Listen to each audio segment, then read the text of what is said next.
Quran was revealed in Ramadan. What is the strong connection between the book of Allah Azza wa Jal and this month of Ramadan?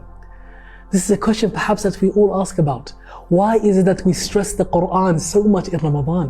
Why did Allah Tabarak wa Ta'ala choose this month to be the month that the Quran is revealed in?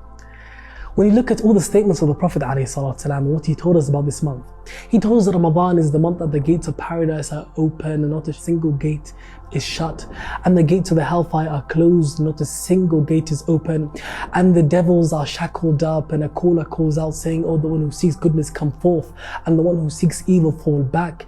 And Allah Azza wa Jal every single day or every single night of Ramadan, He frees the necks of the people from the hellfire.